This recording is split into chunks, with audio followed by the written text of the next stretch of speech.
Videonya dibuka.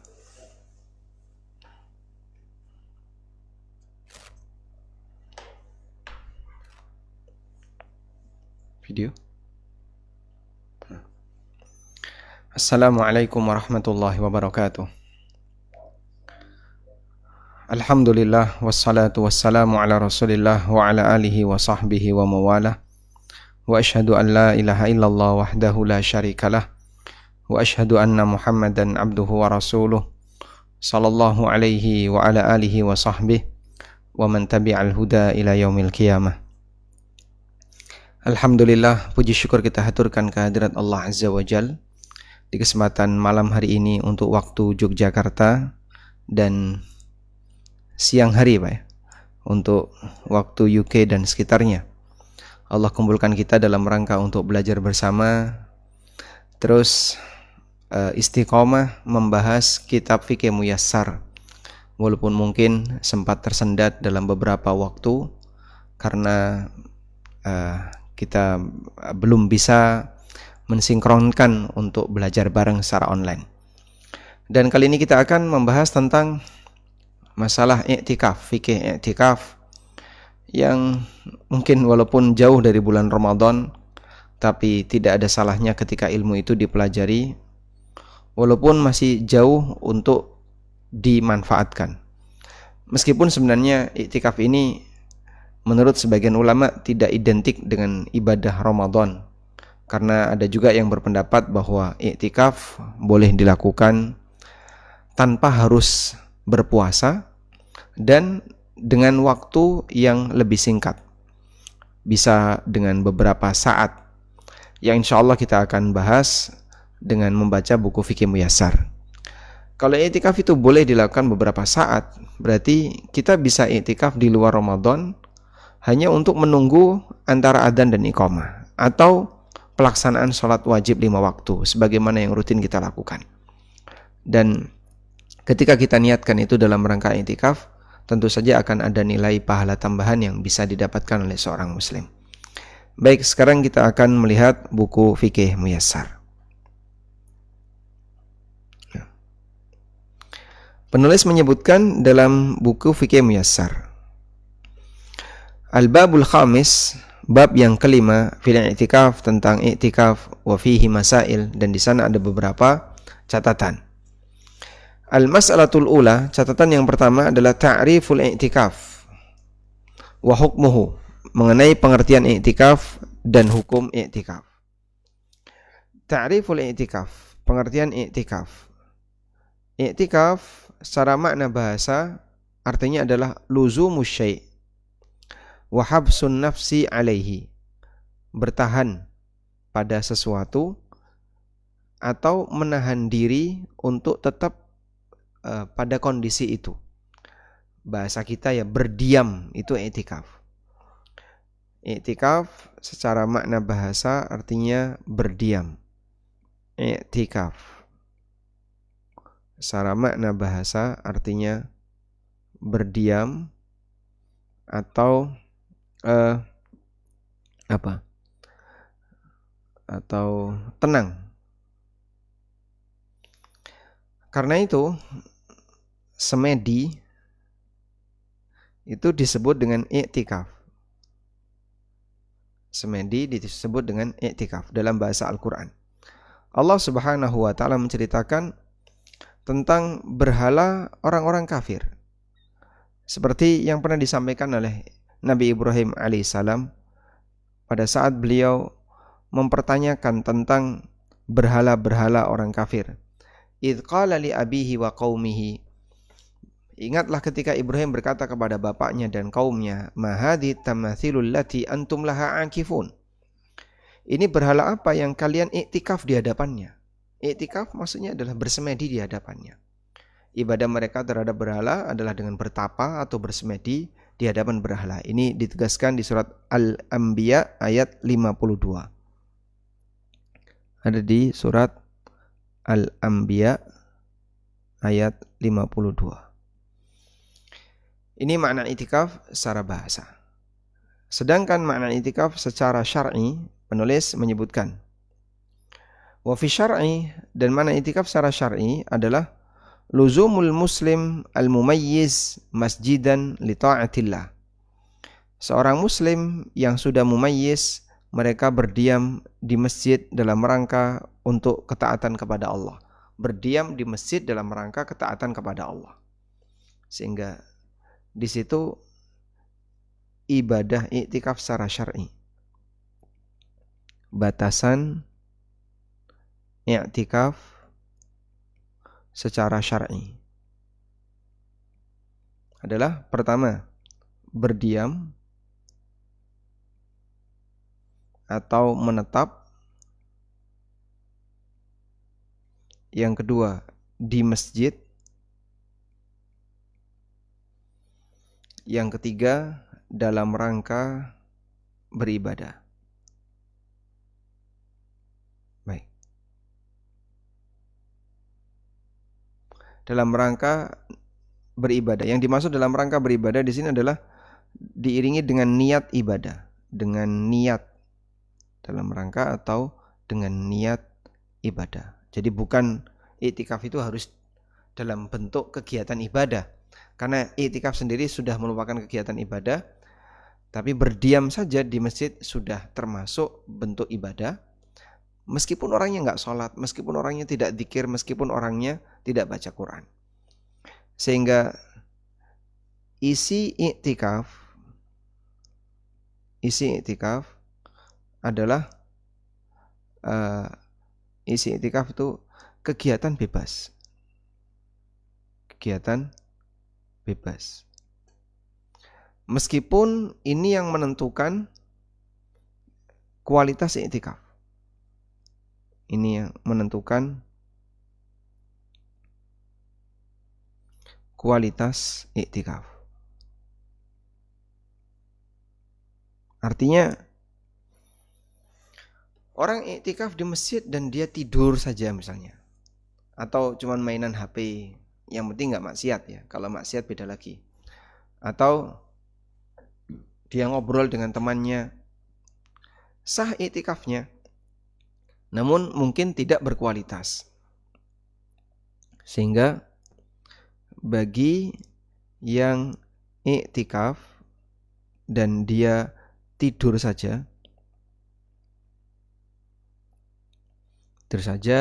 atau ngobrol atau HP-an ya, mainan HP, ini sah i'tikafnya. Sah i'tikaf. Tapi mungkin tidak berkualitas. Karena isi i'tikaf itu kegiatan bebas. Tidak harus isinya sholat, tidak harus dzikir, tidak harus baca Quran, tidak harus berdoa. Namun kalau i'tikaf itu diisi dengan kegiatan yang sifatnya beribadah secara pribadi kepada Allah, tentu nilainya lebih besar. Baik. Karena itu bisa nggak Pak orang i'tikaf dan kegiatannya tidur? Ya, selama dia tidak keluar masjid terhitung i'tikaf. Maka walaupun dia tidur tetap dapat pahala i'tikaf. Sehingga sepanjang dia tidak keluar masjid, karena tadi kan harus di masjid, maka dia terhitung beriktikaf. Kita lanjutkan. Mengenai hukumnya, huwa sunnah, iktikaf hukumnya dianjurkan. Ibadah kepada Allah Ta'ala. Berdasarkan firman Allah Subhanahu Wa Ta'ala, antahhira baitiya lit-ta'ifina wal-akifina war-ruk'i sujud. Bersihkanlah rumahku untuk orang yang tawaf, orang yang i'tikaf, orang yang ruku' dan sujud. Anda perhatikan ayat ini. Al-Baqarah 125. Kita tulis. Dalam Al-Quran, surat Al-Baqarah ayat 125. Di situ memberikan kita pelajaran. Dalam ayat ini adalah Ibrahim diperintah untuk membersihkan Ka'bah dan Masjidil Haram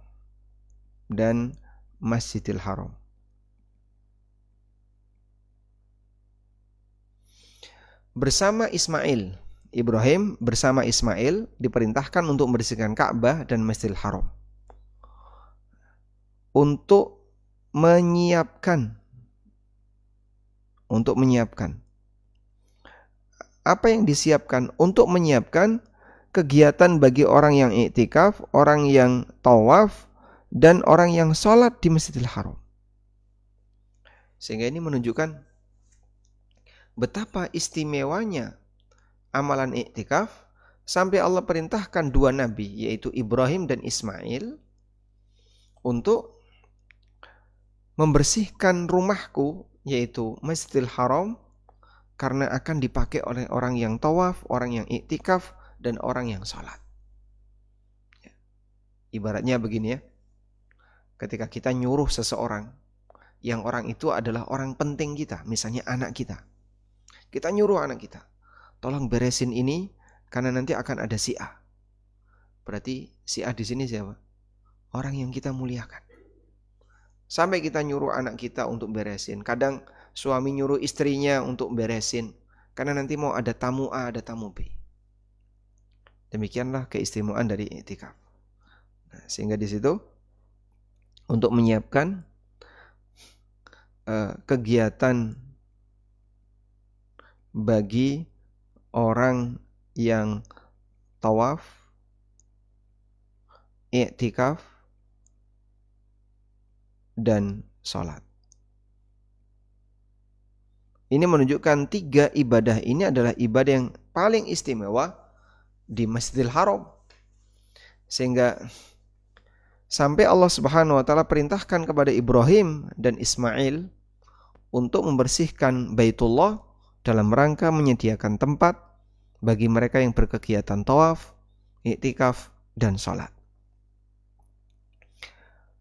Hadil ayat ini menunjukkan dalil disyariatkannya i'tikaf. Hatta fil umamis sabiqah, bahkan juga termasuk umat-umat masa silam. Umat dulu. Karena Ibrahim alaihissalam diperintahkan untuk membersihkan itu. Membersihkan dari apa, Pak? Membersihkan dari semua noda-noda kesyirikan. Membersihkan dari kotoran-kotoran dan najis. Padahal ketika itu yang datang ke Ka'bah tentu saja tidak sebanyak sekarang. Dan pada saat itu yang menguasai Ka'bah kaum muslimin. Ismail alaihissalam bersama dengan suku Jurhum yang mereka tidak melakukan perbuatan kesyirikan. Wa qauluhu ta'ala, dan Allah juga berfirman, wala tubashiruhunna wa antum aakifuna fil masajid. Janganlah kalian menggauli istri kalian sementara kalian sedang iktikaf di masjid. Artinya, kalau kalian lagi iktikaf di masjid, jangan melakukan hubungan badan. Kalau kalian melakukan hubungan badan, iktikafmu batal. Kalau kalian melakukan hubungan badan, iktikafmu batal. Sehingga yang kami maksud, sehingga sifat fil masajid di masjid di sini adalah sifat untuk iktikaf. Dan kalian iktikaf di masjid. Saat kalian iktikaf di masjid, jangan pulang untuk menggauli istri karena nanti batal iktikafmu. Hadis Allah sebutkan di surat Al-Baqarah ayat 187. Baik. Selanjutnya dari Aisyah radhiyallahu anha, anna Nabiyya sallallahu alaihi wasallam kana ya'takiful ashral awakhir min Ramadan hatta tawaffahu Allah. Bahwasanya Nabi sallallahu alaihi wasallam beriktikaf di 10 terakhir Ramadan sampai Allah wafatkan beliau sallallahu alaihi wasallam. Dan dilihat di footnote, hadis ini sahih riwayat Bukhari Muslim. Wa ajma'al muslimun, dan kaum muslimin sepakat disyariatkan untuk iktikaf dan statusnya sunnah, tidak wajib bagi siapapun illa ayyujibahu ala nafsih, kecuali jika dia mewajibkan dirinya sendiri seperti pada saat dia bernazar. Fathabatat sunniyatul i'tikaf, sehingga di sini anjuran untuk iktikaf itu berlaku dan disyariatkan berdasarkan dalil Al-Quran, sunnah Nabi SAW, dan ijma' kaum muslimin. Baik. Selanjutnya, iktikaf ini ibadah apa, Pak? Kalau kita petakan ibadah, peta aneka ibadah dalam Islam. Di sana ada ibadah badaniyah. Ada ibadah badaniyah. Ini murni ibadah fisik. Contohnya sholat, zikir. Ini ibadah fisik. Sehingga orang tidak punya uang, tidak punya harta, bisa melakukannya. Yang kedua, ibadah murni maliyah. Ini ibadah harta. Contohnya zakat. Kemudian sedekah dan yang lainnya. Ibadah ini, walaupun orangnya lumpuh, nggak bisa bergerak apapun, dia bisa melakukannya. Karena yang namanya bayar zakat dan orang yang sedekah, yang penting adalah hartanya keluar. Dia tidak harus yang mengantarkan sendiri, bisa dititipkan ke orang lain. Yang ketiga, ada ibadah gabungan. Ibadah gabungan di situ fisik dan harta. Nah, ibadah gabungan ini contohnya adalah haji atau umroh. Kemudian yang keempat, ada ibadah yang bentuknya adalah ibadah tanpa amal. Saya tulis ibadah tanpa atau amalan tanpa amalan. Amalan tanpa amal. Amalan tanpa amal contohnya apa? Tidak ada bacaan atau gerakan khusus. Tidak ada bacaan atau gerakan khusus. Contoh puasa. Puasa itu Anda baca apa? Ya enggak baca apa-apa. Anda bergerak apa? Ya enggak bergerak apa-apa. Sehingga orang puasa diam saja, enggak baca apapun, tidak bergerak apapun, sah puasanya. Ya meskipun dia harus mengerjakan sholat 5 waktu. Tapi itu kan ibadah tersendiri yang beda dengan ibadah puasa. Tidak puasa pun sholat 5 waktu dikerjakan. Tapi kalau puasanya sendiri, tidak ada gerakan tertentu, tidak ada bacaan tertentu. Maka puasa itu ibadah tanpa amal. Disinilah kita bisa lihat bahwasanya inti dari puasa adalah menahan diri. Sehingga bentuk ibadahnya itu sabar menahan diri. Hal yang sama juga terjadi pada i'tikaf. I'tikaf itu ibadah yang bentuknya menahan diri. Sehingga orang tidak bergerak, tidak keluar masjid, sah i'tikafnya. Walaupun kegiatannya itu yang menentukan kualitas i'tikaf. Kalau orang i'tikaf dan kegiatannya penuh dengan ketaatan dan amal saleh, maka i'tikafnya akan lebih berkualitas. Dan sebaliknya, kalau i'tikaf bareng teman-temannya dan dia lebih banyak ngobrol, lebih banyak cerita A, cerita B, kadang mainan HP, ya mungkin i'tikafnya sah, tapi bisa jadi pahalanya sangat kecil atau bahkan tidak ada karena dia ketika i'tikaf tidak maksimal. Terlalu banyak kegiatan yang tidak ada gunanya. Baik. Jadi posisi i'tikaf di sini adalah contoh ibadah jenis yang keempat. Contoh ibadah jenis yang keempat yang bentuknya amalan tanpa amal. Selanjutnya, syurutul i'tikaf. Catatan yang kedua mengenai syarat i'tikaf. I'tikaf adalah ibadah yang memiliki beberapa syarat. La tasihhu illa biha. Tidak sah kecuali syarat ini dipenuhi. Yang pertama, orang yang i'tikaf harus muslim. Mumayyiz. Mumayyiz artinya anak yang sudah tamyiz, berarti sudah bisa ibadah dengan benar. Akilan, dan dia berakal. Orang kafir, orang gila, anak kecil yang belum mumayyiz tidak sah i'tikafnya. Ammal bulugh wadzukuriyah. Adapun apakah orang yang i'tikaf itu harus sudah baligh? Orang yang i'tikaf harus lelaki, fala yushtaraton, bukan syarat. Sehingga i'tikaf boleh dilakukan oleh anak kecil yang belum baligh tapi dia sudah tamyiz, sudah ngerti ibadah. Wa kadzalika minal untha, demikian pula i'tikaf bisa dilakukan dari wanita. Sehingga wanita bisa i'tikaf. Syarat yang kedua, harus ada niat. Berdasarkan sabda Nabi SAW, dan ini kaidah umum dalam masalah amal. Innamal a'malu binniyat. Sesungguhnya amal itu harus diiringi dengan niat. Orang iktikaf berniat untuk berdiam di tempat iktikafnya sebagai bentuk ibadah kepada Allah Subhanahu wa taala. Syarat yang ketiga, iktikaf harus di masjid. Tidak boleh iktikaf di rumah, atau iktikaf di sawah, atau iktikaf di di tempat-tempat yang lain selain masjid. Berdasarkan firman Allah Ta'ala, wa antum akifuna fil masajid. Sementara kalian iktikaf di masjid. Jadi kalian iktikaf di masjid, ini yang disebut dengan sifatul kasyifah. Kalimat wa antum akifuna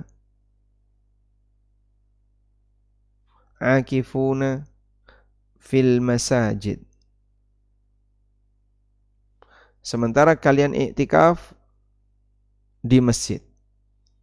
Yang dimaksud kalian iktikaf di masjid di sini maksudnya adalah sifatun kasyifah. Artinya iktikaf itu ya harus di masjid. Namanya sifatnya melekat, sifat yang melekat pada entitas tertentu. Sifatun kasyifah itu contoh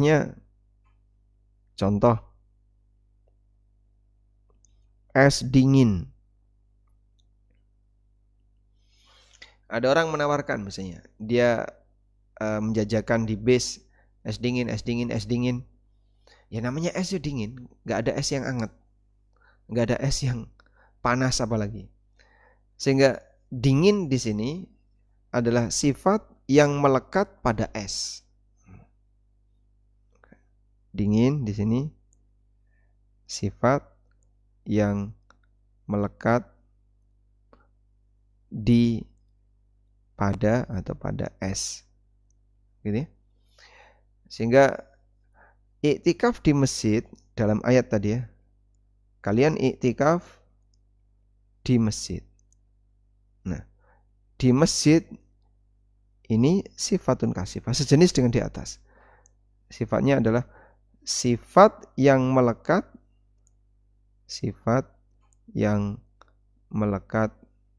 dengan iktikaf. Baik. Kita lanjutkan. Wali fi'lihi sallallahu alaihi wasallam. Selain itu adalah dalilnya perbuatan Nabi sallallahu alaihi wasallam, beliau iktikaf di masjid dan tidak pernah dinukil dari beliau di mana Nabi sallallahu alaihi wasallam iktikaf di selain masjid. Baik. Lalu masjid seperti apa yang boleh dipakai iktikaf? Nah, di sini penulis menambahkan keterangan. Ayyakunal masjidu alladhi ya'takifu fihi. Masjid yang dipakai untuk iktikaf adalah tuqamu fihi salatul jamaah. Masjid yang digunakan untuk salat jamaah. Masjid yang digunakan untuk salat jamaah. Wa dzalika idza kanat muddatul i'tikaf takhallalaha salatun mafruḍah. Karena kenapa harus masjid yang dipakai salat jamaah? Sebab selama rentang i'tikaf orang itu akan bersamaan atau beriringan dengan aneka salat wajib. Akan bertemu dengan banyak salat wajib. Wa kanal mu'takifu mimman tajibu alaihil jamaah. Sementara orang iktikaf termasuk di antara orang yang wajib jamaah karena dia berada di masjid. Li'annal i'tikaf fil masjid la tuqamu fihi salatul jamaah yaqtadi tarkul jamaah wa hiya wajib alaih. Karena i'tikaf yang dilakukan di masjid kok ternyata tidak dilakukan salat jamaah, berarti ini yang bersangkutan meninggalkan jamaah padahal itu wajib baginya. Atau konsekuensi yang kedua adalah takraru khurujil mu'takif kulla waqtin. Iktikaf, orang yang iktikaf ini akan sering keluar. Subuh keluar, nanti balik lagi, zuhur keluar, balik lagi, asar. Terlalu banyak dia keluar. Wa hadza yunafil maqsud min al-i'tikaf. Dan ini bertentangan dengan tujuan utama i'tikaf. Ini bertentangan dengan tujuan utama i'tikaf. Ammal mar'ah, adapun wanita, fayasihu i'tikafuha, boleh i'tikaf fi kulli masjidin, di semua masjid, baik ada jamaah maupun tidak. Hadza, ini berlaku idza lam yatarattab ala i'tikafiha fitnah, selama i'tikafnya tidak menimbulkan fitnah. Fa in tarattaba ala dzalika fitnatan muni'at, kalau ini bisa memicu terjadinya fitnah maka dilarang. Misalnya ada resiko besar kalau wanita tidur di masjid atau i'tikaf di masjid. Wal afdal ay yakuna al masjid alladhi ya'takifu fihi tuqamu fihi al jum'ah. Dan yang afdal adalah masjid tersebut yang dipakai i'tikaf itu diselenggarakan Jumatan di sana. Lakin dzalika laisa syartan lil i'tikaf. Tapi ini bukan syarat i'tikaf. Baik. Selanjutnya, penulis menyebutkan syarat yang kelima, suci dari hadas besar.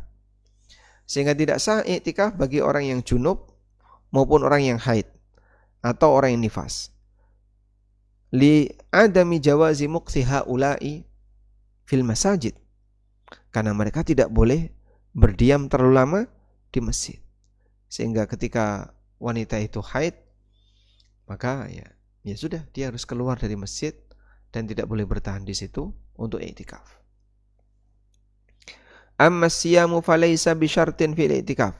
Adapun puasa itu bukan syarat i'tikaf. Dan ini pendapat sebagian ulama. Orang i'tikaf harus berpuasa. Kalau enggak puasa ya enggak boleh i'tikaf. Harus berpuasa. Falaysa bi syartin fil i'tikaf. Yang benar ini bukan syarat i'tikaf. Berdasarkan hadis yang diriwayatkan oleh Ibnu Umar radhiyallahu anhu, bahwasanya Umar pernah mengatakan, "Ya Rasulullah, inni nadartu fil jahiliyah." Ya Rasulullah, aku bernadar di masa jahiliyah. An a'takifa lailatan fil Masjidil Haram. Untuk i'tikaf di waktu malam, untuk i'tikaf semalam di Masjidil Haram. Faqala, kemudian Nabi SAW mengatakan, "Aufi binadrik," penuhi nadarmu. Kita lihat di footnote hadis riwayat Bukhari Muslim. Falau kana as-shaumu syartan, andaikan puasa itu adalah syarat i'tikaf, lama sahha i'tikafuhu fil lail. Tentu i'tikaf di waktu malam enggak sah, karena malam itu tidak dipakai untuk puasa. Li'annahu la siyama fihi, karena malam tidak ada puasa. Dan lain daripada itu adalah i'tikaf merupakan ibadah tersendiri.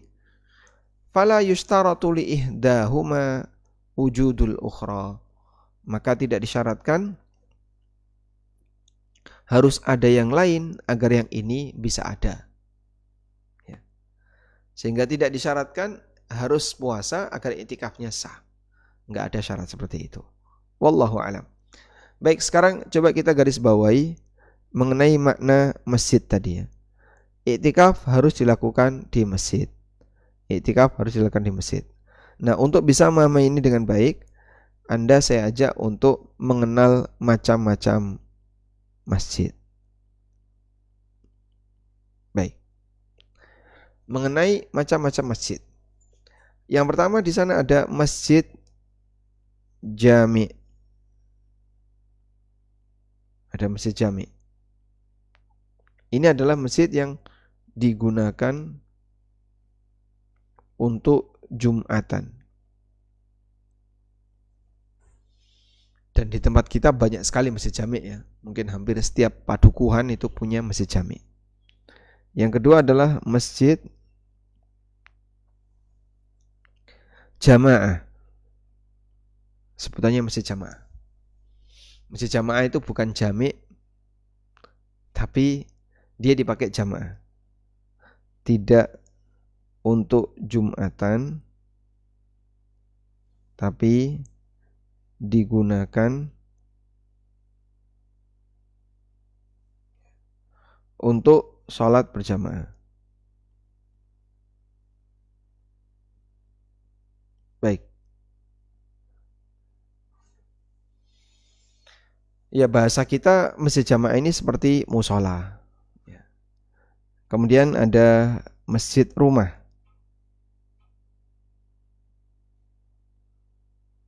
Masjid rumah atau musolah rumah. Nah, untuk musolah rumah, apakah wanita boleh iktikaf di situ? Karena dia memang dikhususkan untuk musolah. Wallahu alam, status musolah rumah atau masjid rumah ini bukan masjid.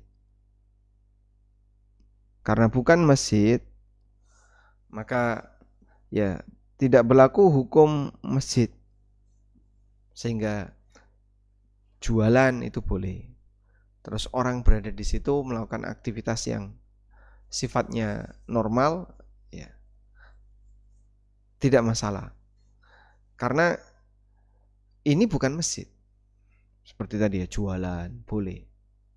Dia hanya satu tempat yang disediakan untuk sholat, misalnya musola kantor atau apapun itu, yang itu mungkin saja akan ditutup, pindah lagi ke ruangan yang lain. Ini pernah jadi musola terus diganti. Kalau itu adalah masjid yang statusnya wakaf, ya nggak boleh demikian. Sehingga kalau ini sifatnya hanyalah tempat sholat bersama, biar nanti karyawan tidak terlalu jauh ketika mau sholat, disediakan satu space sholat. Tapi itu bukan masjid. Ya, kita sepakat seperti musola di pesawat Saudi Arabia. Di pesawat Saudi itu ada musola di belakang. Tapi jelas itu bukan masjid. Sehingga Jumatan di situ ya tidak boleh. Atau berkegiatan di situ, misalnya kegiatan-kegiatan yang diharuskan untuk dilakukan di masjid, seperti sholat tahiyatul masjid, ya nggak berlaku.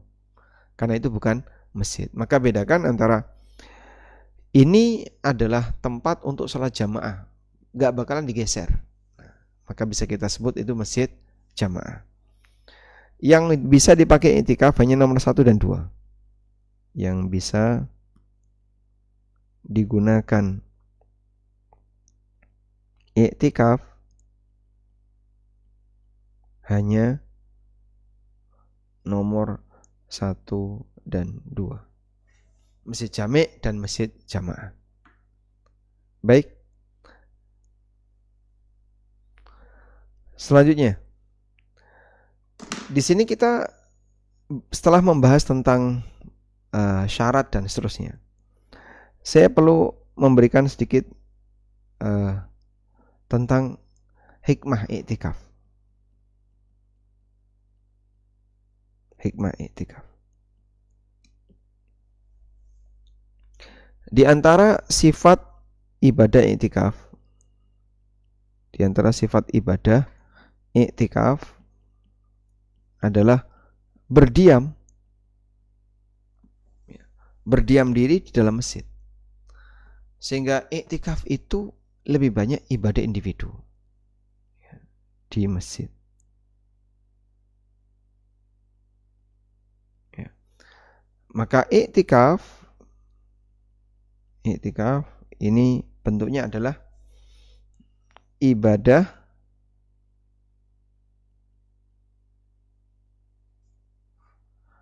yang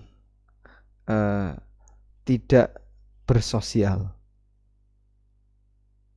Jadi iktikaf itu boleh disebut antisosial. Antisosial itu maksudnya gimana, Pak? Ya, karena orang iktikaf itu individual. Mungkin saya lebih tepatnya gini, bukan tidak bersosial. Ibadah individual. Karena itu Nabi SAW ketika iktikaf masuk ke dalam tenda. Sehingga Nabi Sallallahu Alaihi Wasallam saat iktikaf, beliau masuk ke tenda. Kenapa masuk ke tenda? Untuk membatasi interaksi. Ini kan untuk membatasi interaksi.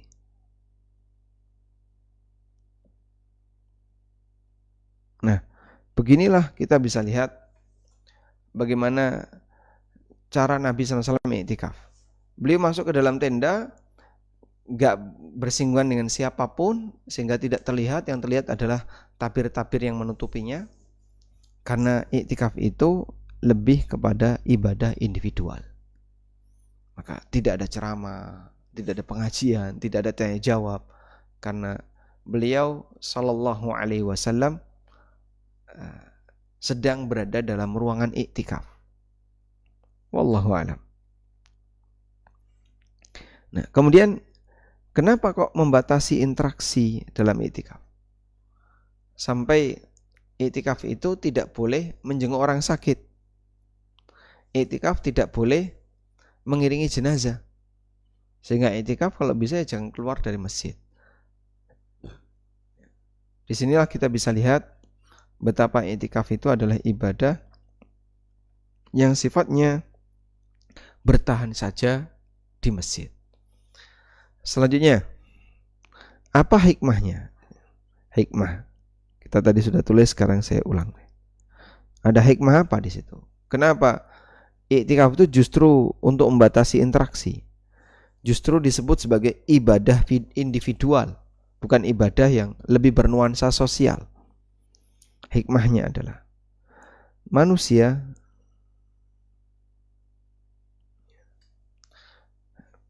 akan lemah hati jika manusia akan lemah hati jika apa? Sering interaksi dengan sesama.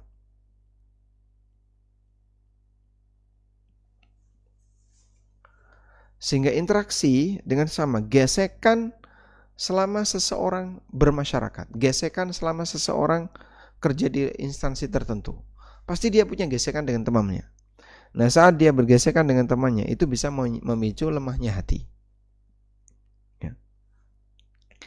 Sedangkan munajat kepada Allah, bermunajat kepada Allah akan menguatkan batin.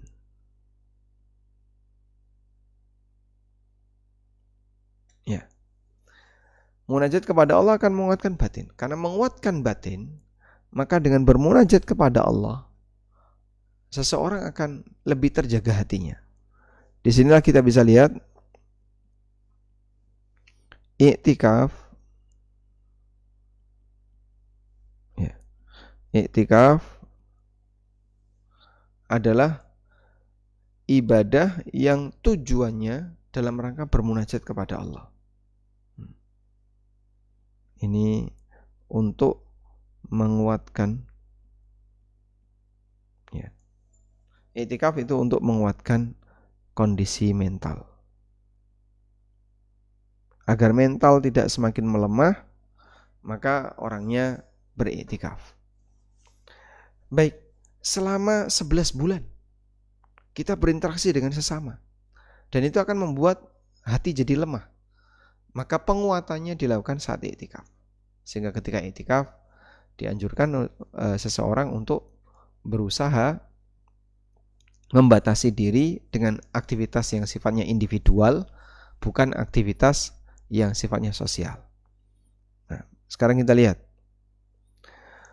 permasalahan yang ketiga, zamanul i'tikaf, waktu i'tikaf, dan mana yang dianjurkan, serta apa yang diperbolehkan bagi orang yang i'tikaf. Mengenai waktu i'tikaf, al-muqsu fil masjid miqdaran minaz zaman, dia tinggal di dalam masjid walaupun hanya beberapa saat. Wa ruknul i'tikaf, itulah rukun i'tikaf. Falau lam yaqa al-muqsu fil masjid lam yanaqid al-i'tikaf. Sehingga kalau tidak sah untuk berdiam dalam masjid, lam yanaqid al-i'tikaf, maka tidak sah untuk disebut i'tikaf. Wa fi aqalli muddatil i'tikaf khilafun baina ahli ilm. Dan mengenai batas waktu minimal untuk i'tikaf ada perbedaan pendapat di kalangan ulama. Was sahihu insyaallah, pendapat yang sahih insyaallah, anna waqtal i'tikaf laisa li aqallihi haddun. Mengenai waktu i'tikaf tidak ada batasan minimal. Fayasihul i'tikafu miqdaran minaz zaman, sehingga boleh i'tikaf walaupun hanya beberapa saat. Wa in qalla, meskipun sedikit. Illa annal afdala alla yuqillal i'tikaf an yaumin aw laila. Ya.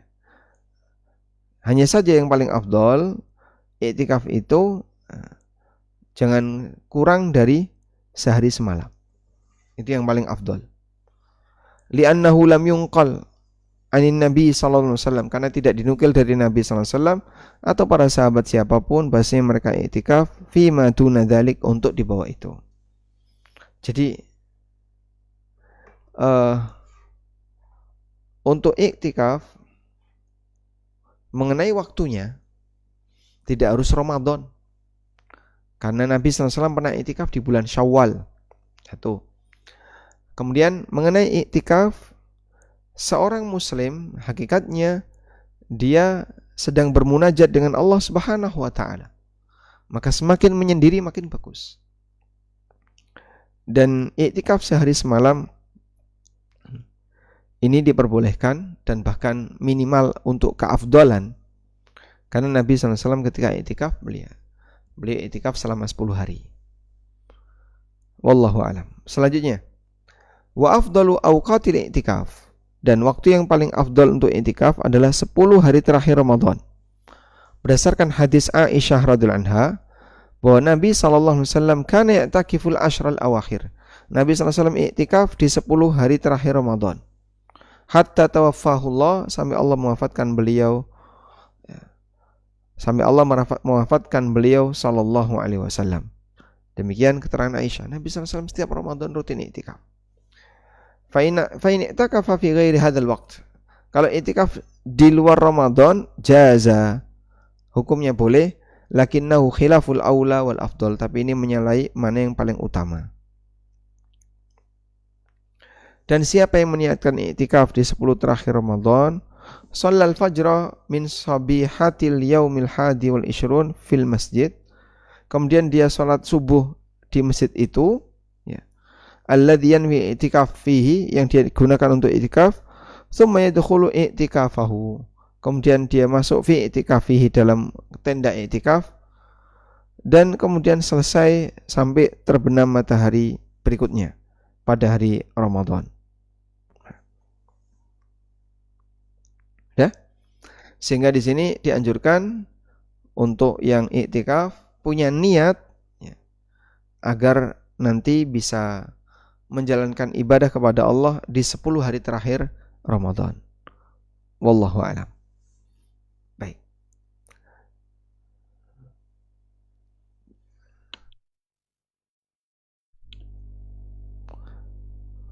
Jadi di sini penulis ingin menyebutkan tentang berapa sih waktu minimal untuk i'tikaf, dan beliau menyampaikan pendapat yang benar tidak ada batas waktu minimal. Namun dianjurkan i'tikaf itu tidak kurang dari sehari semalam. Wallahu alam. Tidak kurang i'tikaf dari sehari semalam.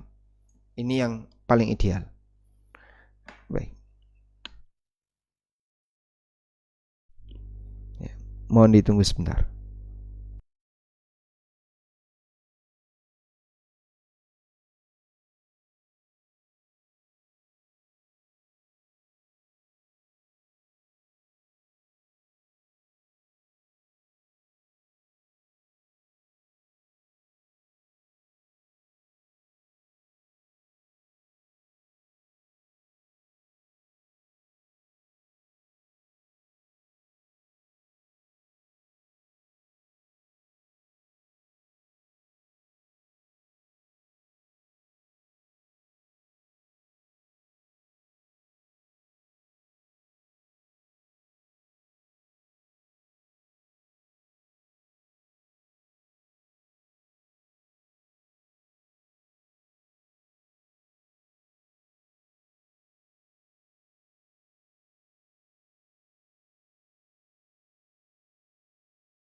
Bismillah, kita lanjutkan.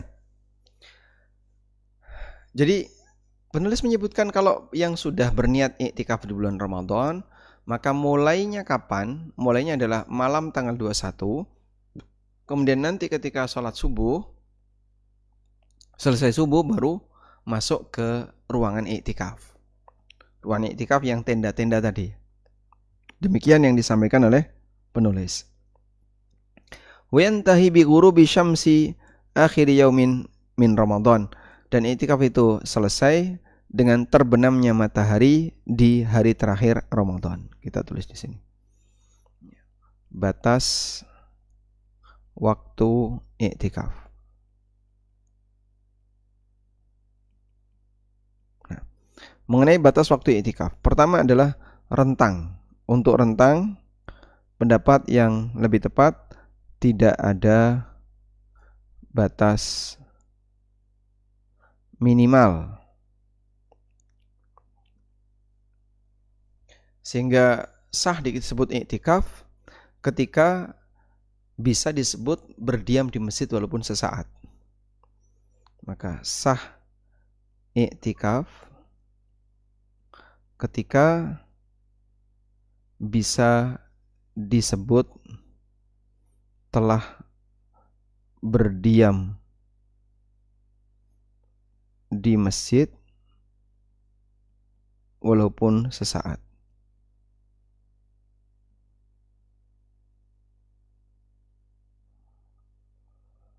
Jadi ketika bisa disebut, nah, kata kuncinya ini, bisa nggak ini disebut berdiam di masjid? Bisa. Sehingga kalau cuman lewat saja ya tidak kita sebut berdiam di masjid. Dah. Namun yang afdol tidak kurang dari, tapi yang afdol tidak kurang dari sehari semalam. Baik. Yang kedua, kalau ini rentang, ini kita bicara batas awal dan batas akhir. Batas awal dan akhir. Batas awal untuk Ramadan, atau di sini tidak ada batas waktu khusus, sehingga bisa saat Ramadan atau di luar Ramadan. Karena tidak ada batas waktu khusus.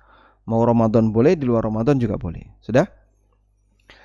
Namun bagi yang mau iktikaf di bulan Ramadan, bagi yang mau iktikaf Ramadan, nah di sini ada batas awal. Batas awal adalah malam tanggal 21 Ramadan. Lalu batas akhir, nah batas akhir kapan keluar dari tempat iktikaf? Ulama beda pendapat dalam hal ini ya. Ada yang mengatakan saat sudah terbenam matahari di hari terakhir Ramadan. Atau di sini maghrib tanggal atau malam 1 Syawal. Yang kedua, subuh di 1 Syawal.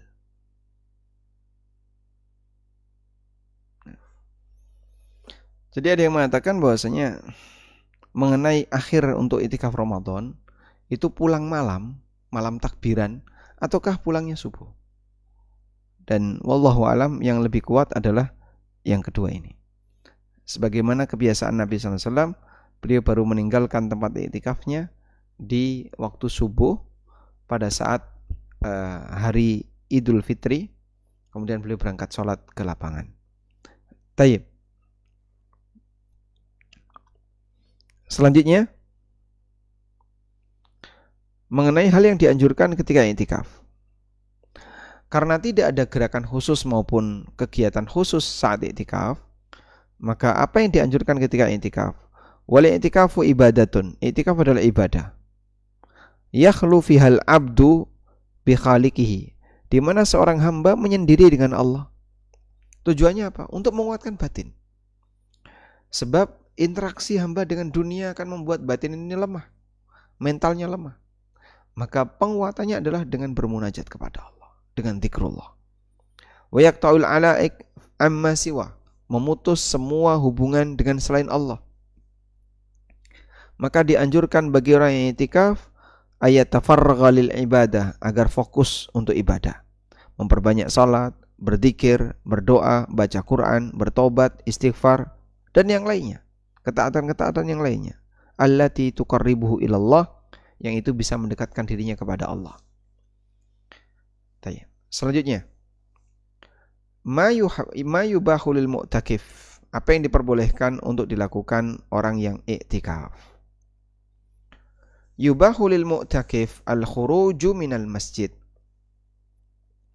Diperbolehkan bagi orang yang i'tikaf untuk keluar dari masjid lima la budda minhu, untuk tujuan yang harus dia lakukan. Untuk tujuan yang harus dilakukan, contohnya apa, Pak? Buang hajat. Toilet itu hukumnya di luar masjid, walaupun secara fisik mungkin nempel dengan masjid. Atau kal khuruji lil akli wasyurbi, keluar untuk makan dan minum jika tidak disediakan di masjid. Idza lam yakun lahu man yuhdiruhuma, jika tidak ada yang bisa mengantarkan ke masjid. Atau keluar untuk buang hajat, atau berwudu dari hadas, atau mandi junub dan yang lainnya. Wa yubahu lahu at-tahadduts ilan nas fima yufitu, boleh untuk ngobrol dengan orang lain untuk masalah yang dibutuhkan. Bertanya tentang kabar. Adapun ngobrol untuk yang tidak berfaedah, tidak bermanfaat, wa fima la darurata fihi, dan tidak ada sisi kepentingannya, fa innahu yunafi maqsudal i'tikaf. Ini bertentangan dengan tujuan i'tikaf. Bermunajat dengan Allah jadinya hilang. Makanya kami sarankan, kalau teman-teman i'tikaf, jangan bareng-bareng dengan temannya. Kenapa? Karena kalau sudah satu grup, satu komunitas, satu rombongan, satu teman akrab, biasanya akan ngobrol. Wa ma syara'a min ajlihi, dan tujuan i'tikaf ini disyariatkan. Boleh juga i'tikaf ayazurahu ba'du ahlihi, dikunjungi oleh kerabatnya atau keluarganya atau istrinya. Wa yatahaddatsa ilaihi sa'atan min zaman, kemudian ngobrol dengan istrinya beberapa waktu. Kemudian boleh juga keluar dari masjid dalam rangka melepas orang yang menjenguknya tadi. Berdasarkan hadis Safiyah radhiyallahu anha, qalat, beliau bercerita, kana Rasulullah sallallahu alaihi wasallam mu'takifan. Rasulullah sallallahu alaihi wasallam pernah i'tikaf. Fa ataitu lailan, lalu aku mendatangi beliau di waktu malam. Fa haddatstuhu, kemudian aku ngobrol dengan beliau. Tsumma qumtu, kemudian aku bangkit. Fanqalabtu, kemudian pulang. Faqama ma'i liyaqlibani, kemudian Nabi sallallahu alaihi wasallam mengantarkan aku, liyaqlibani, untuk mengantarkan ke rumah. Liyaqlibani maksudnya adalah yarudduni ila baiti, beliau mengantarkan aku untuk pulang. Baik, dan hadis ini sahih riwayat Bukhari Muslim. Sehingga keluar karena ada kebutuhan tadi, ngantar orang yang jenguk, melepas orang yang menjenguk, hukumnya diperbolehkan. Nah, selanjutnya, walil mu'takifi ayyakula wa yashrab wa yanamu fil masjid. Orang yang i'tikaf boleh makan, minum, dan tidur di masjid, tapi harus menjaga kebersihan masjid dan kesuciannya. Dan Masya Allah, ya, kalau sudah 10 hari terakhir Ramadan, di Masjidil Haram maupun Masjid Nabawi penuh orang. Lalu mereka ibadah di waktu malam, begitu masuk waktu subuh langsung tidur. Ya. Saya pernah moto kira-kira ya setelah subuh lah. Setelah subuh. Masya Allah. Tidur semua di Masjidil Haram. Dengan posisi tidur ya sebisanya. Karena mereka malamnya bergadang. Habis waktunya untuk qiyamul lail, salat tarawih di Masjidil Haram maupun Masjid Nabawi. Selanjutnya, al-mas'alatur rabi'ah, catatan yang keempat, mengenai pembatalan i'tikaf. I'tikaf batal karena berikut ini. Pertama adalah keluar masjid tanpa ada kebutuhan dan dilakukan dengan sengaja. Kalaupun waktunya cuma sebentar, wa in qalla waqtul khuruj, meskipun waktunya cuma sebentar. Berdasarkan hadis dari Aisyah radhiyallahu anha, wa kana la yadkhulul baita illa li hajatin idza kana mu'takifa. Aisyah radhiyallahu anha menceritakan bahwa Nabi SAW tidak pulang ke rumah beliau kecuali untuk buang hajat. Idza kana mu'takifan, saat beliau sedang i'tikaf. Nah, kemudian alasannya apa? Perbuatan seperti ini tidak boleh ketika i'tikaf. Karena keluar masjid itu bertentangan dengan prinsip menetap saat i'tikaf. Padahal itu adalah rukun i'tikaf. Ya, kalau kamu mau menetap ya jangan keluar-keluar masjid. Gerak di masjid tidak apa-apa. Namun kalau terlalu sering keluar tidak boleh. Dan seperti ini mungkin perlu banyak diluruskan dari teman-teman, karena banyak sekali orang yang i'tikaf tuh gampang keluar masjid. Saya pernah ngisi di sebuah masjid ya, tentang fikih i'tikaf, dan waktu itu Ramadan, 10 terakhir Ramadan. Saya tidak sedang i'tikaf, tapi saya ceramah tentang masalah i'tikaf, kajian tentang masalah i'tikaf. Kemudian kita sampaikan seperti ini, kalau tidak ada kebutuhan mendesak dan tidak ada darurat untuk keluar masjid, jangan keluar. Lalu ada jamaah yang tanya, bagaimana kalau saya keluar masjid untuk manasi mobil? Ya kalau nggak begitu mendesak ya nggak usah dilakukan tiap hari. Mungkin 3 hari sekali atau berapa normalnya mobil dipanasi. Selanjutnya, hubungan badan. I'tikaf ketika orang yang hubungan badan tentu saja di luar masjid, maka i'tikafnya batal. Walau kana dzalika lailan, meskipun hubungan itu dilakukan di waktu malam atau hubungan itu dilakukan di luar masjid. Karena firman Allah Ta'ala, wala tubashiruhunna wa antum akifuna fil masajid. Jangan kalian melakukan hubungan badan sementara kalian berada di masjid. Wa fi hukmihi al-inzalu bisyahwatin biduni jima'.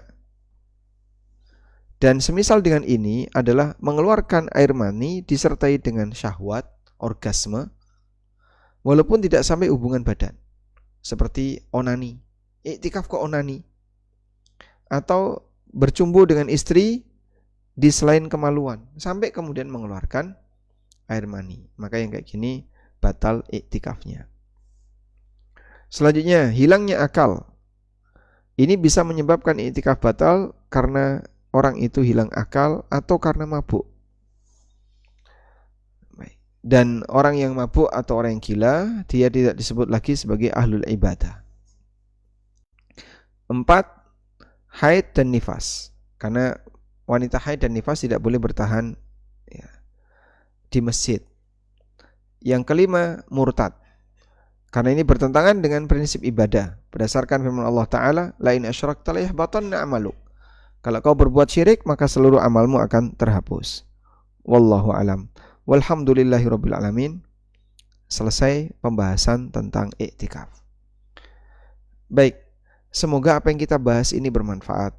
Dan kalau kita baca dari apa yang disampaikan oleh penulis, juga beberapa keterangan ulama yang lain, seperti yang disampaikan oleh Ibnu Qayyim rahimahullah, bahwa inti i'tikaf adalah dalam rangka untuk bermunajat kepada Allah, mendekat kepada Allah. Sehingga sifatnya ibadah yang sangat individu.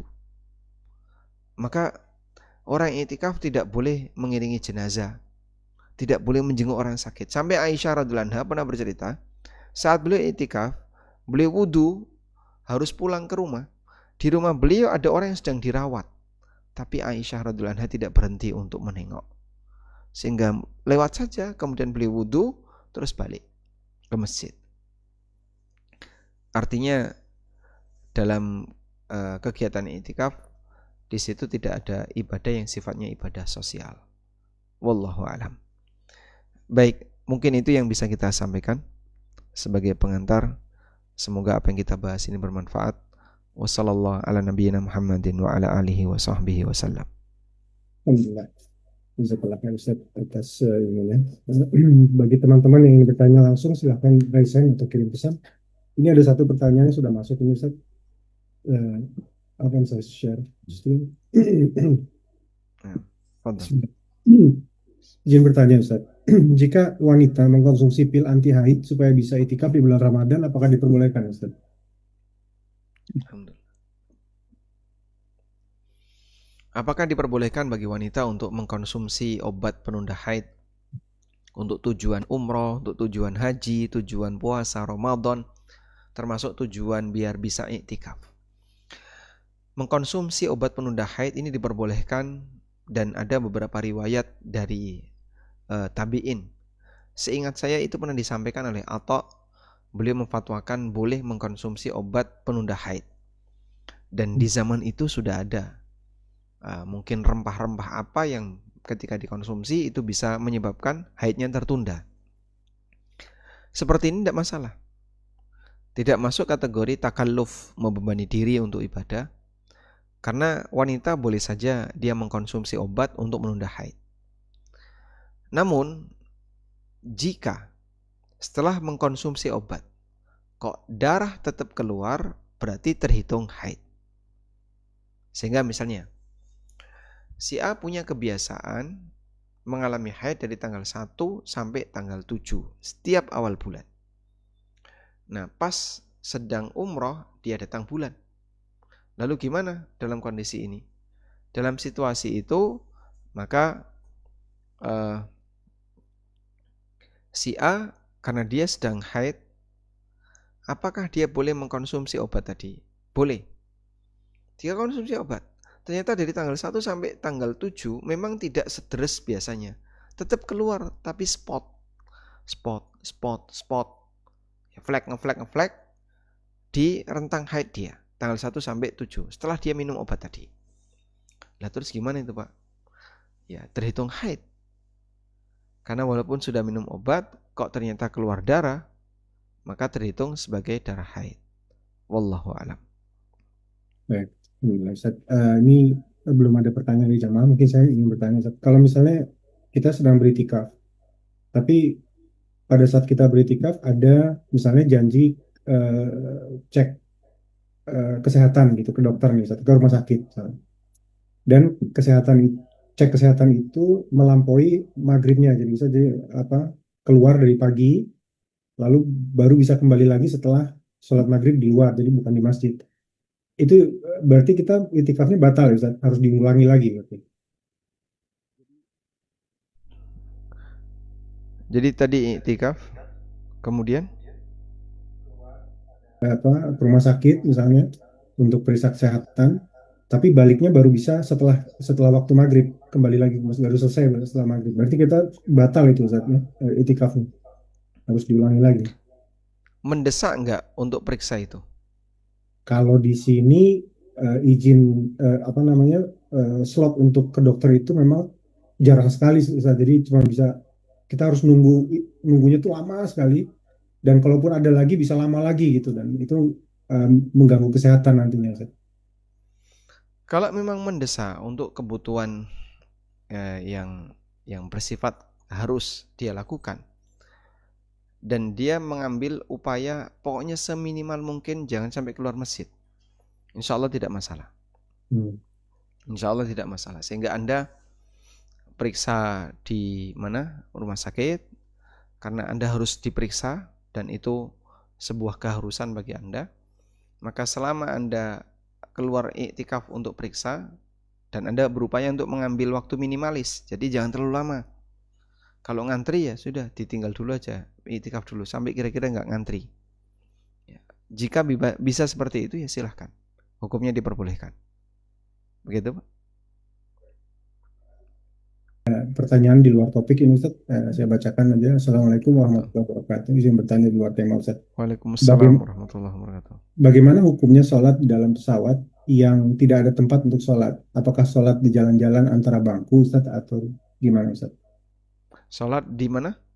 Di antara bangku pesawat itu loh Ustaz. Karena Di di pesawat, antara bangku pesawat, ya di gang itu. di gang. Ya, Kalau nggak ganggu, insya Allah nggak masalah. Tapi kalau ganggu ya jelas nggak boleh. ya, Itu haknya banyak orang. Karena itu kalau Anda sholat misalnya di biasanya seat yang depannya ada kursi pramugari ya, di jendela darurat atau di pintu keluar. Nah, di pintu keluar itu kan longgar. Terus dipakai sholat. Dan tidak mungkin ketika terbang pintunya dibuka.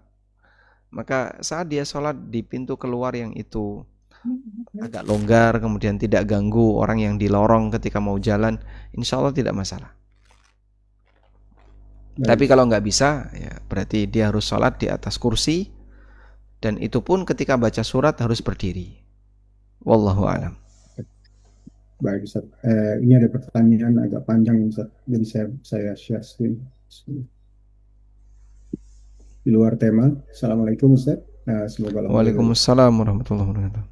Saya menemukan hadis dari Abu Hirash As-Sulami radhiyallahu an. Rasulullah SAW bersabda, siapa yang memboikot saudaranya setahun, dia seperti menumpahkan darahnya. Pertanyaan saya, apakah kalau si A bermusuhan dengan temannya yaitu si B lebih dari 3 hari karena si A pernah berbohong, lalu si A ini sadar dan minta maaf kepada si B, tapi berita ini terlanjur disebar oleh orang lain, sehingga banyak yang ikut-ikutan menghina si A sebagai pembohong dan menjauhi si A, baik itu teman, tetangga, dan beberapa anggota keluarga lainnya. Bagaimana nasib orang seperti teman si A? Beberapa keluarga A yang tetap ikut menghina si A, padahal mereka ini bukan korban A ini. Nah, Masya Allah.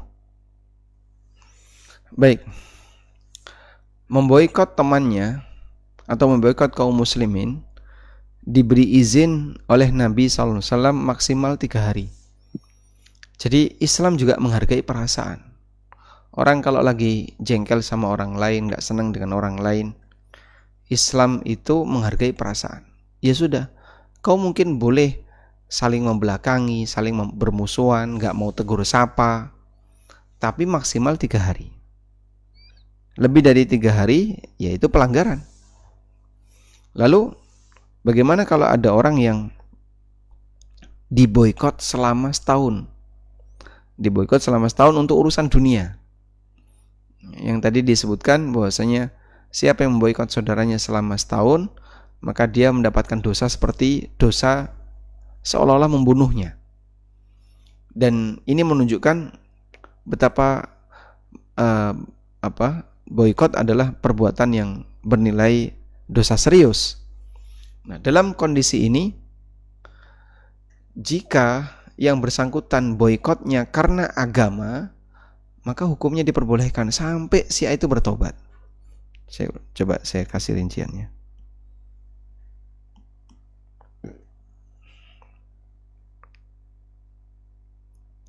Ini, baik. Boikot atau dalam bahasa Arab disebut dengan hajar. Ada 2. Karena agama. Ini tanpa batas waktu. Sehingga penentunya adalah yang diboikot bertobat. Yang diboikot bertobat. Batasnya ini. Kalau yang diboikot dia sudah bertobat, maka ya kembali dijadikan sebagai teman. Seperti yang pernah terjadi pada Ka'ab bin Malik, yang tobatnya kemudian diterima oleh Allah setelah beliau diboikot oleh Nabi SAW dan seluruh sahabat. Yang kedua, boikot karena urusan dunia. Boikot karena urusan dunia. Untuk boikot karena urusan dunia, Ini maksimal 3 hari.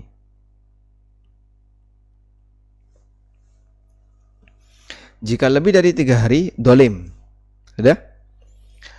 Untuk kasus tadi, banyak orang yang mencela dia, mencaci maki dia, mencaci maki si A, padahal si A sudah tobat. Terus gimana Pak? Ya nanti si A punya hak untuk nuntut di akhirat. Jika ternyata si A nggak terima. Sehingga banyak orang misalnya mencaci maki si A, menghina si A, bahkan termasuk keluarganya sendiri. Itu akan jadi tabungan pahala bagi si A, dan dia punya hak untuk nuntut di yaumil qiyamah. Wallahu a'lam. Baik Ustaz.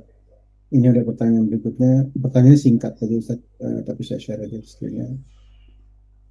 Ustaz, bagaimana hukum memasang bulu mata atau rambut palsu? Apakah diperbolehkan Ustaz? Insya Allah. Rambut palsu yang dia terlihat beda dengan asli, seperti kalau dalam bahasa Arab disebut dengan barukah atau wig. Wig ini diperbolehkan oleh para ulama karena orang tahu bahwasanya wig ini beda dengan rambut asli. Jadi memang mirip, kemudian dipasang dengan cara ya sebagaimana wig yang kita kenal. Maka statusnya seperti topi, seperti apalagi ya seperti topi, peci dan seterusnya. Ada orang pakai topi, pakai peci dikasih rambut, dan itu rambut palsu. Insya Allah tidak masalah, dalam arti tidak masuk kategori menyambung rambut. Yang menyambung rambut yang nggak boleh gimana Pak? Menanam rambut di kepala, padahal itu bukan rambut dia, atau dia menggunakan teknologi memindahkan rambut, itu nyambung rambut, atau rambut yang sudah ada disambung dengan rambut yang lain, itu tidak boleh. Jadi sifatnya permanen dan dia bertahan di badan. Kalau seperti wig tadi kan tidak permanen. Maka yang seperti ini hukumnya diperbolehkan, sebab orang boleh pakai topi, pakai yang perempuan pakai pita di rambut dan seterusnya. Wallahu alam. Kalau bulu mata Ustaz, bulu mata palsu, Bulu mata palsu tempelan ya itu Pak? iya, buat perempuan ya, kalau laki-laki enggak. Iya, tempelan ya. Iya, Atau tempelan. ditanam. Kalau ditanam Ditempel. tidak boleh. Tanam bulu Tempel. mata tidak boleh. Tapi kalau tempelan, ya insya Allah tidak masalah. Baik, Bu Febi, monggo. Assalamualaikum warahmatullahi wabarakatuh, Pak Ustaz. Waalaikumsalam warahmatullahi wabarakatuh. Bapak,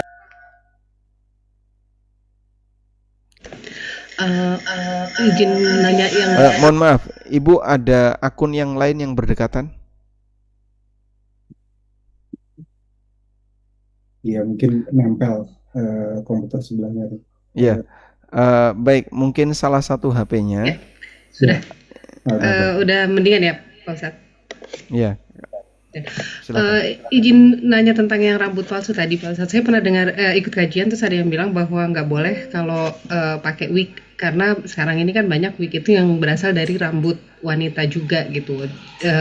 Misalnya kayak ada siapa gitu yang rambutnya panjang banget terus dipotong terus dijadikan wig. Nah itu ada ustadz yang bilang bahwa itu nggak boleh karena itu serupa dengan menyambung rambut walaupun bukan ditanam gitu. Jadi dan tadi Pak Ustadz bilang kalau pakai topi yang ada rambutnya gitu itu boleh. Nah sekarang kalau pakai topi yang ada rambutnya itu mungkin kan rambutnya bukan dari rambut manusia ya, tapi kalau kita pakai wig yang dari rambut manusia itu juga nggak apa-apa Pak Ustadz. Kayak kita kalau pakai kondek deh gitu misalnya waktu kawinan atau gimana itu juga nggak apa-apa. Baik, coba saya bacakan ini ya.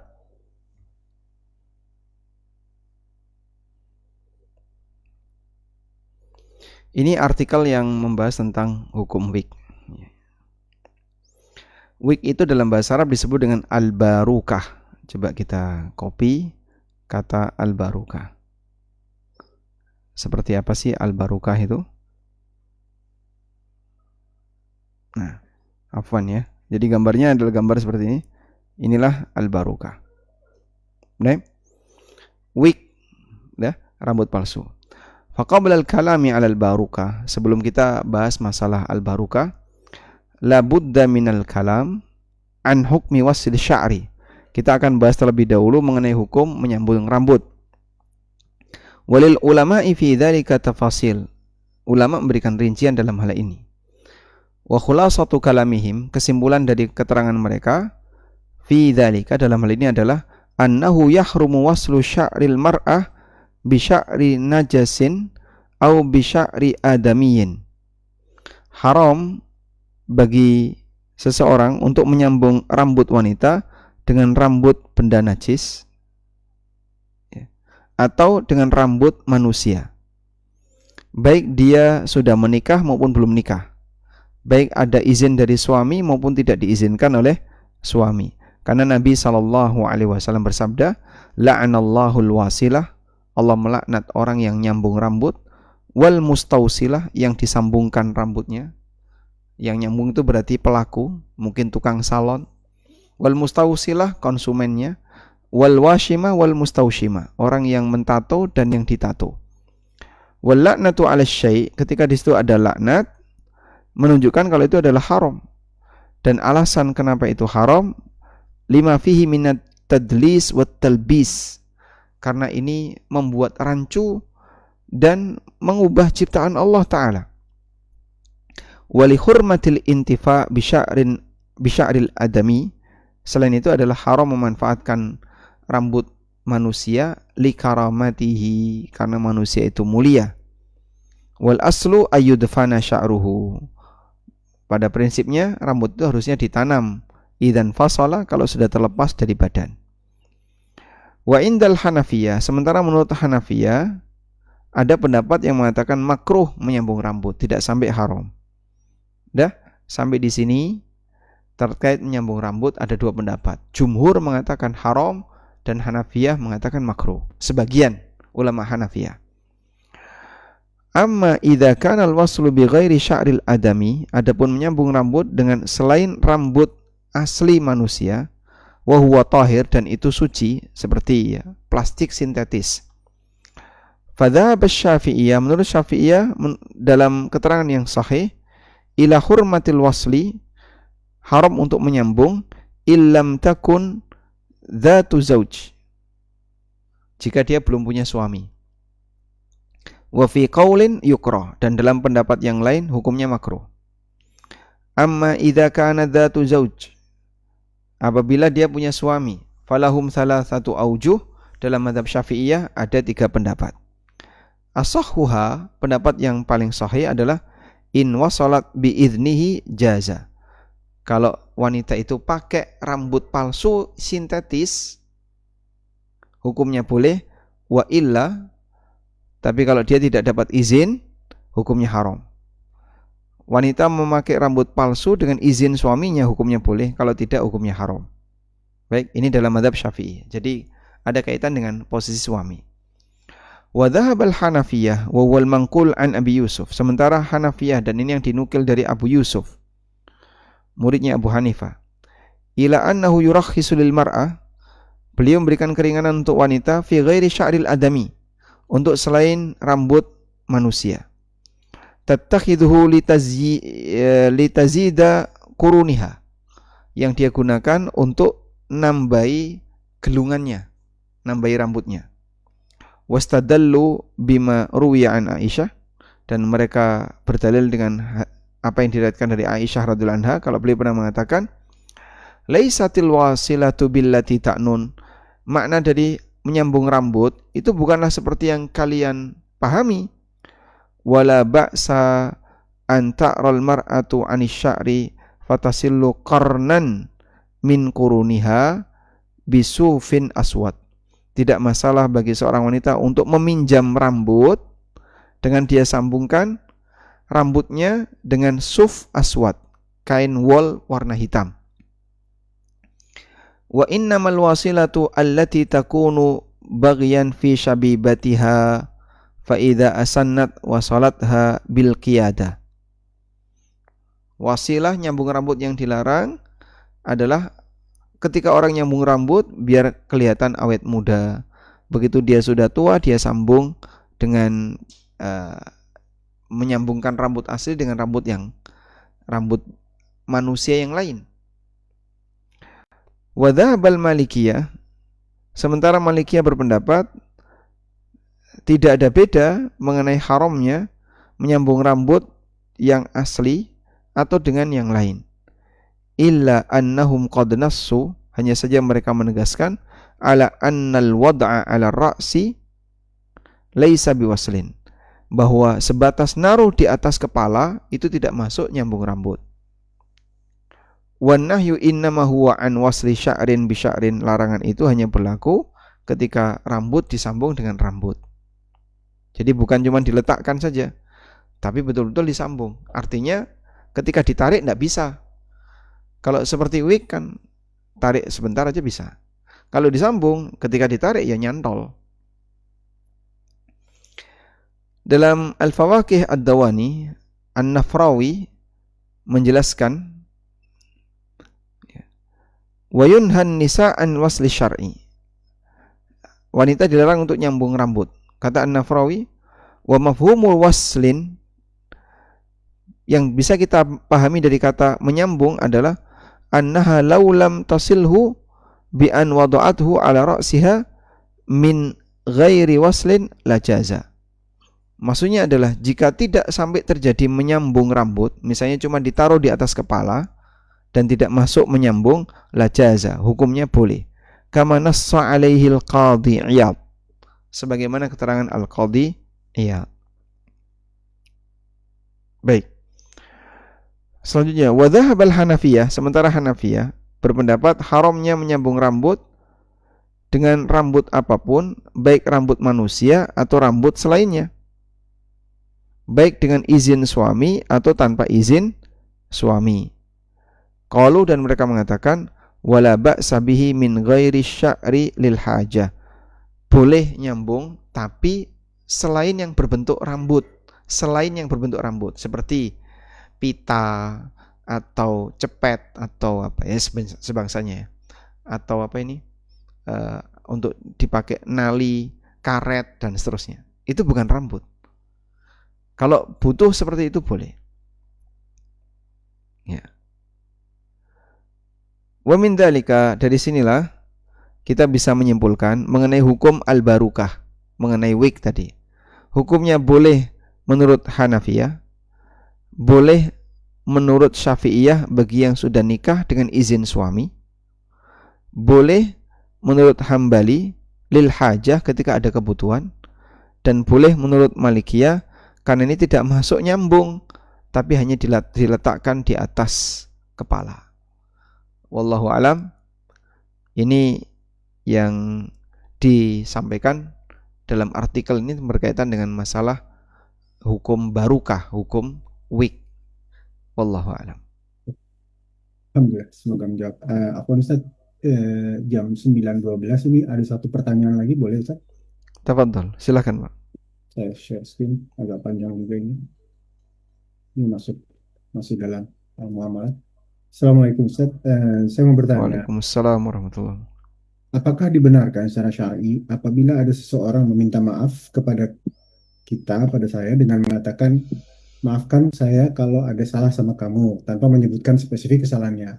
Pertanyaannya, apakah diperbolehkan saya menyatakan kepada orang tersebut kesalahan apa yang dia perbuat kepada saya? Baik. Ada namanya taghaful. Taghaful itu apa ya? Tidak mempedulikan kesalahan orang lain kepada kita dengan harapan menjaga perasaan. Sehingga misalnya Bapak tahu si A itu berbuat salah sama kita, tapi udahlah, lupakan sajalah, anggap saja nggak ada apa-apa. Itu namanya taghaful. Nah, ketika orang melakukan taghaful seperti ini, saat ketemu dengan yang bersangkutan, tenang, nyantai. Jadi misal ya, si A sempat mengambil barang milik kita dan ketangkap CCTV.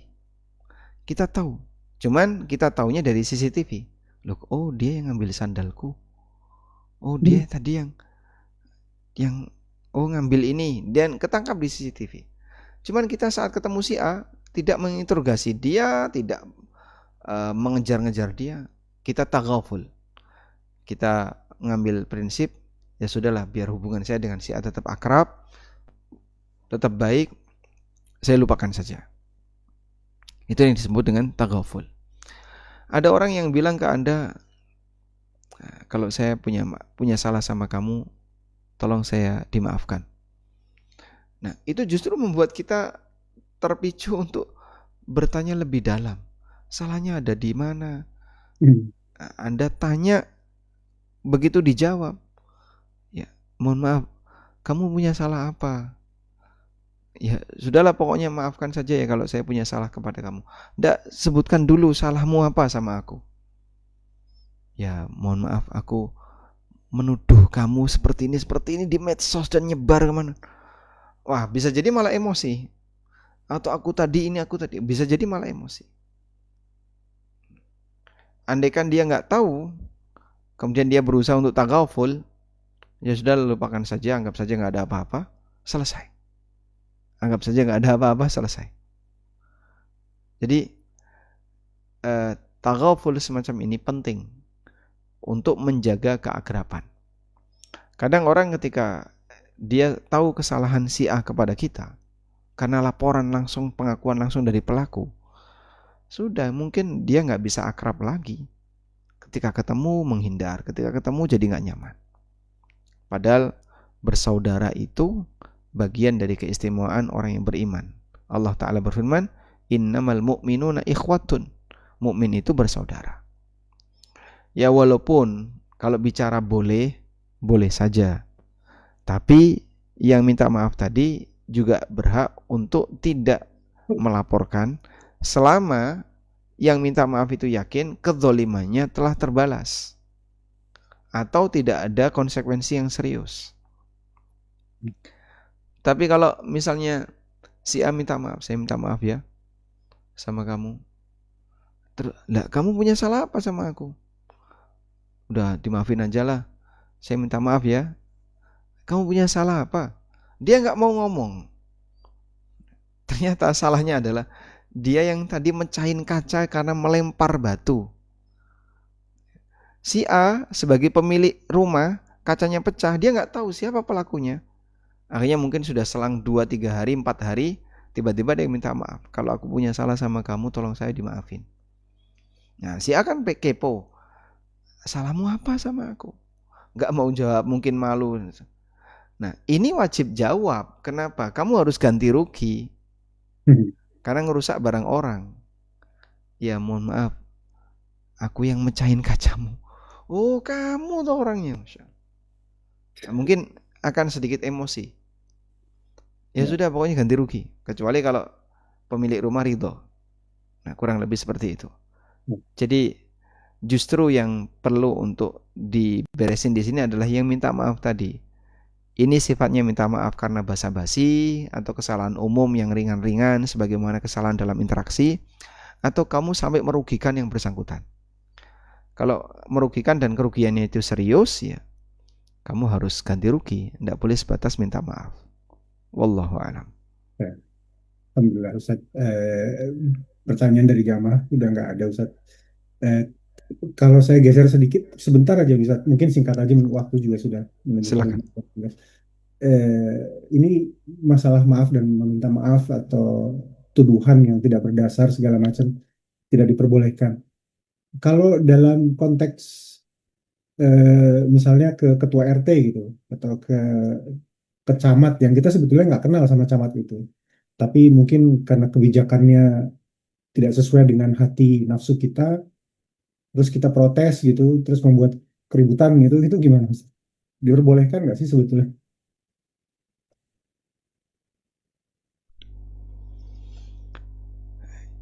Disinilah Nabi SAW menyarankan agar saat kita menasehati pemimpin itu tidak di depan umum, ya. Sehingga beliau sampaikan jangan menasihati pemimpin alaniyah, di depan umum terang-terangan, karena mungkin yang bersangkutan tidak terima. Maka nasihati dengan cara diajak ngobrol pribadi atau sampaikan melalui WA atau apa. Ini kalau kita bisa akses langsung. Kalau enggak ya intinya jangan menasihati di depan umum atau mencaci maki di depan umum. Nanti yang bersangkutan pasti tidak akan terima kalau seperti itu. Wallahu a'lam. Baik. Alhamdulillah Ustaz. Terima kasih Ustaz. Mungkin sudah tidak ada pertanyaan lagi Ustaz dari jamaah. Mungkin bisa dipandu untuk ditutup kajian Baik. kali ini.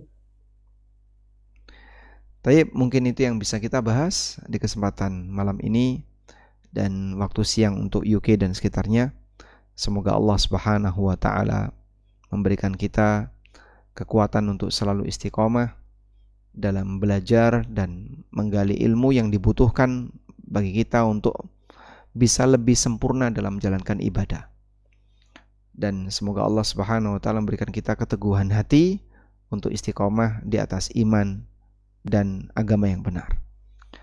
Allahumma inna nas'aluka tsabata fil amri wal azimata 'ala rusydi wa nas'aluka mujibati rahmatik wa azaima maghfiratik wa nas'aluka qalban saliman wa lisanan sadiqa wa nas'aluka syukra ni'matika wa husna ibadatik wa nas'aluka min khairi ma ta'lam wa na'udzubika min syarri ma ta'lam wa nastaghfiruka lima ta'lam innaka anta allamul ghuyub. Wa sallallahu ala nabiyyina Muhammadin wa ala alihi wa sahbihi wa sallam. Wa akhiru da'wana anil hamdulillahi rabbil alamin. Wassalamualaikum warahmatullahi wabarakatuh.